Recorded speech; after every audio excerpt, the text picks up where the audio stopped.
যেমন গাভীর সাথে মিলে লজ্জা বোঝে না, ষাঁড় যেমন গাভীর সাথে মিলে লজ্জা জানে না, মানুষ সেদিন খোলা মাঠে জেনা করবে, লজ্জা বুঝবে না। জেনা মানুষের কাছে পাপের কাজ নয়। তিনটা পাপের কারণে ভূমিকম্প হবে, ভূমিকম্পে মানুষ আতঙ্কিত।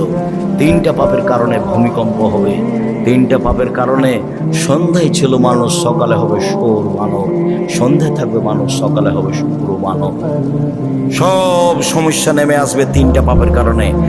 এক, এই যে সারিবুল খমরা, মানুষ যখন নেশাদার দ্রব্য পান করবে তখন তিনটা বিপদ নেমে আসবে, তার একটা হলো ভূমিকম্প।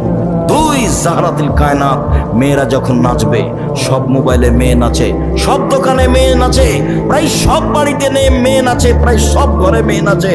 ভূমিকম্প তো স্বাভাবিক ব্যাপার। মেয়েরা যখন নাচবে তখন ভূমিকম্প হবে। যারা মোবিল মাঝে যখন বাদ্যযন্ত্র বাজবে, সব মোবাইলে বাজনা বাজে, সব দোকানে বাজনা বাজে, প্রায় সব বাড়িতে বাজনা বাজে। ভূমিকম্প দেরি হচ্ছে, এটাই আলহামদুলিল্লাহ। রাসূল সাল্লাল্লাহু আলাইহি ওয়াসাল্লামের কথা অনুপাতে দেরি হওয়ার কথা নয়।